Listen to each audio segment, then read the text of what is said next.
एक कसब लागतं, कौशल्य लागतं, जे अजितदादांकडे होतं. कर्जमुक्ती तर आम्ही आधी केलीच होती. ती कर्जमुक्ती पार पाडणं गरजेचं होतं. पैशाचे स्रोत सगळे थांबलेले होते, पण तरी देखील कर्जमुक्ती करून दाखवली. शिवभोजन ही गोरगरिबांसाठी जी योजना आम्ही सुरू केली होती, ती 10 रुपयाची थाळी ही 5 रुपयात करणं हे गरजेचं होतं. पैशाची आवक काही नव्हती, पण तरी सुद्धा अजितदादांनी ते करून दाखवलं. अशा अनेक गोष्टी मला सांगता येतील. त्याही काळामध्ये मंत्रालय बंद होतं, पण महाराष्ट्र बंद नव्हता. महाराष्ट्र हा चालू होता.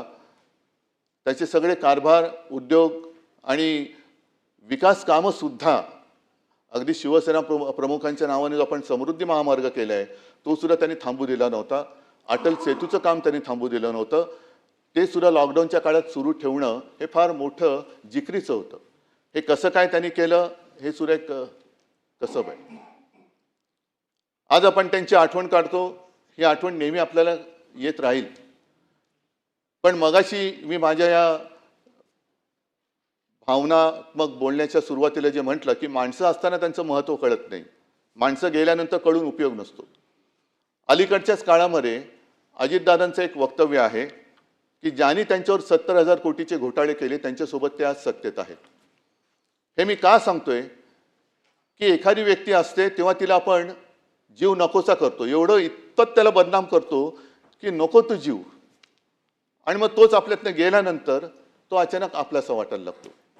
मला असं वाटतं की या निमित्ताने आपण सगळ्याजणांनी एक मर्यादा पाळण्याची गरज आहे. कोणाला किती बदनाम करायचं, आयुष्यातून खरंच किती उठवायचं, तोही माणूसच आहे. अजितदादांचं एक वैशिष्ट्य म्हणजे त्यांनी ते कधी खचून नाही गेले. एखादा दुसरा माणूस असता तर तो खचून गेला असता. दुर्दैवाने अपघातात त्यांचं निधन झालं. एखादा खचलेल्या मनाचा असता तर त्यांनी खरोखर जीव दिला असता. हे राजकारण किंवा ही संस्कृती आपल्या महाराष्ट्राची नाहीये. ठीक आहे, एखादा माणूस चुकतो, पण तो चुकल्यानंतर खरंच तो चुकलाय का ह्याची सुद्धा एक खातरजमा करण्याची गरज असते. त्यांनी कधी त्याच्याबद्दल माझ्याकडे देखील कधी असं हे नाही केलं की आता काय करायचं, एवढं सगळं माझ्यावरती आरोप नाही. त्यांनी त्या सगळ्या आरोपांना आपल्या कामातून उत्तर दिलं, आणि त्या कामातून उत्तर असं दिलं की तेव्हा तत्कालीन आमचे जे सहकारी होते, ज्याने आरोप केले होते, त्यांनी सुद्धा त्यांना सहकारी म्हणून स्वीकारलं आणि आम्ही सुद्धा त्यांना सहकारी म्हणून स्वीकारलं. आणि म्हणूनच आज या सभागृहातला एकही व्यक्ती असं नाही की ज्यांनी दादांच्या कामाचा जवळून अनुभव घेतलेला नाहीये. दादांचा स्वभाव असेल, थोडासा तापट असेल, एक तर त्यांच्या आवाजात एक नैसर्गिक भारदस्तपणा होता, त्याच्यामुळे त्यांच्यासमोर अधिकारी सुद्धा थोडेसे असे वचकून असायचे. अनेकदा कळायचंच नाही की हे कौतुक करतायत की दम देत आहेत. पण तो एक दादांचा एक ती शैली होती, दादांची एक लकब होती. बोलताना सुद्धा बिनधास्त बोलायचे.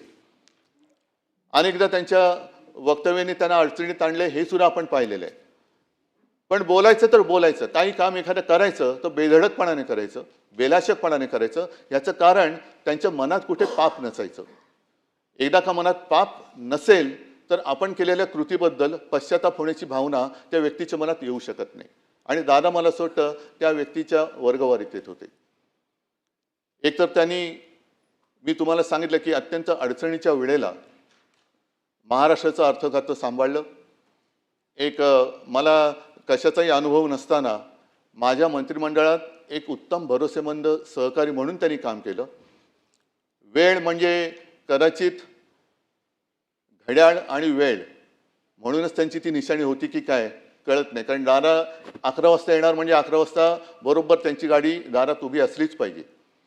बरं, आल्यानंतर विषय घेऊन यायचे. ते विषय झाल्यानंतर फाफट पसारा जास्त न करता काम झालं का बरं सीएम साहेब मी निघतो. मंत्रिमंडळात सुद्धा मी प्रत्येक वेळेला बघितलेलं आहे, कागदं असतात पसरलेली, पण दादांच्या समोरचं टेबल हे व्यवस्थित सगळ्या गोष्टी काटकोनात असायच्या. त्यांचं पेन असेल, त्यांचे कागद असतील, हे काटकोनात असायचे. आणि हे मी का सांगतोय आवर्जून, कारण ही सवय शिवसेना प्रमुखांना सुद्धा होती. आणि त्यांच्याबद्दल म्हणजे शिवसेना प्रमुखांबद्दल प्रमोद नवलकर जे बोलले होते ते मला या निमित्ताने आठवते की माणूस कसा शिस्तीचा असतो. तर म्हणजे तुम्हाला असं वाटेल की विषय काय आणि बोलतायत काय, पण काटकोनामध्ये सगळ्या गोष्टी असणं, सगळ्या गोष्टी स्वच्छ पाहिजे. एखादी गोष्ट जरा तिरकी-तारपी असली का ते व्यवस्थित लावली गेली पाहिजे. ही एकदा शिस्त लागली का मग कारभारसुद्धा त्या शिस्तीने केला जातो. आपण जर का सगळं काही पसरलेलं आहे, मग कुठला कागद कुठे गेलेला आहे, कशाचा कशाला पायपोस कोणामध्ये नाही, तर कामकाजसुद्धा तसं होऊ शकत नाही. आज आपण सगळेच जण एका अशा दुःखात आहोत की सगळ्यांनाच असं वाटतंय की आपल्या जवळचा कोणतरी गेलेला आहे. ही भावना फार थोड्या व्यक्तींच्या बद्दल आपल्या सगळ्यांच्या मनात निर्माण होते. मी तर माझा एक चांगला मित्र गमावला हे तर माझं दुःख आहेच, पण त्याचबरोबरीने महाराष्ट्राने एक उमदं नेतृत्व गमावलंय, हे महाराष्ट्राचं फार मोठं नुकसान आहे. आणि असं का होतं कोणास ठाऊक. गेल्या काही वर्षांमध्ये ज्यांच्याकडनं काही अपेक्षा महाराष्ट्राने केल्या होत्या, मग ते प्रमोद महाजन असतील, गोपीनाथ मुंडे असतील, अगदी आर.आर. आबा असतील आणि आता अजितदादा असतील, की काही करण्याच्या एका पातळीपर्यंत ते जातात काय, महाराष्ट्र त्यांच्याकडनं अपेक्षा करतो काय आणि अचानक ते आपल्यातून निघून जातात काय. हे दुर्दैव आहे, हे महाराष्ट्राचं दुर्दैव आहे. हे नुकसान, हा दुःखाचा डोंगर केवळ पवार कुटुंबियांवरती नाही तर महाराष्ट्रावरती कोसळलेला आहे. आज त्यांच्याबरोबरीने इतर सुद्धा जे आपले सदस्य होते विधान परिषदेचे, त्या सर्वांचा उल्लेख ह्याच्यामध्ये आहेच. स्वरूपसिंग नाईक आहेत, अशोक मोडक सर, त्याच्यानंतर गंगाधर पटणे, नीला देसाई तर आमच्या पक्षाच्या सदस्य होत्या.